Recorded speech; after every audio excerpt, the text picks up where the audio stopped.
ام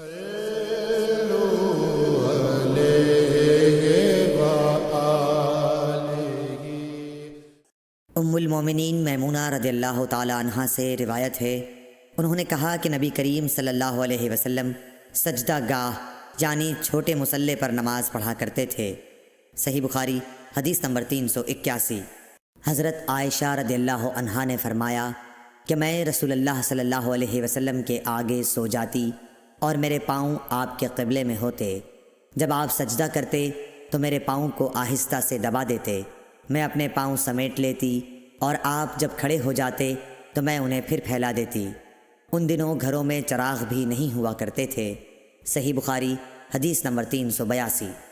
عروہ نے خبر دی کہ حضرت عائشہ رضی اللہ تعالی عنہا نے انہیں بتایا کہ رسول اللہ صلی اللہ علیہ وسلم اپنے گھر کے بچھونے پر نماز پڑھتے اور حضرت عائشہ رضی اللہ تعالی عنہا آپ کے اور قبلے کے درمیان اس طرح لیٹی ہوتیں جیسے نماز کے لیے جنازہ رکھا جاتا ہے۔ صحیح بخاری حدیث نمبر 383۔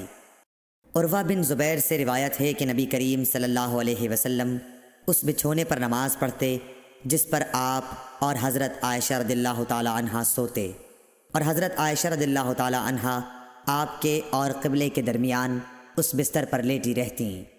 صحیح بخاری حدیث نمبر 384۔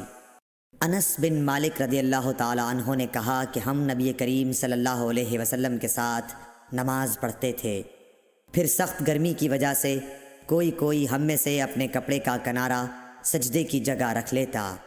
صحیح بخاری حدیث نمبر 385۔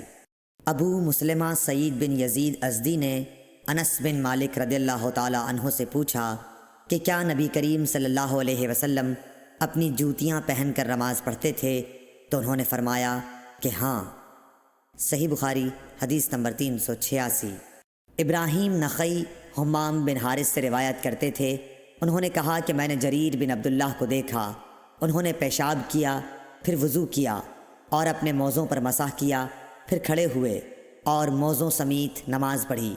آپ سے جب اس کے متعلق پوچھا گیا تو فرمایا کہ میں نے نبی کریم صلی اللہ علیہ وسلم کو ایسا ہی کرتے دیکھا ہے۔ ابراہیم نخعی نے کہا کہ یہ حدیث لوگوں کی نظر میں بہت پسندیدہ تھی کیونکہ جریر رضی اللہ تعالی عنہ آخر میں اسلام لائے تھے۔ صحیح بخاری حدیث نمبر 387۔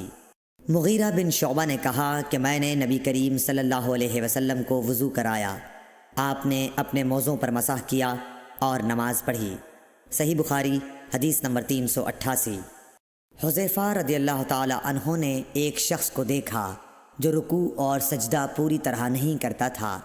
جب اس نے اپنی نماز پوری کر لی تو حذیفہ رضی اللہ تعالی عنہ نے فرمایا کہ تم نے نماز ہی نہیں پڑھی۔ ابو وائل راوی نے کہا میں خیال کرتا ہوں کہ حضرت حذیفہ رضی اللہ تعالی عنہ نے یہ بھی فرمایا کہ اگر تو ایسی ہی نماز پر مر جاتا تو حضرت صلی اللہ علیہ وسلم کی سنت پر نہیں مرتا۔ صحیح بخاری حدیث نمبر 389۔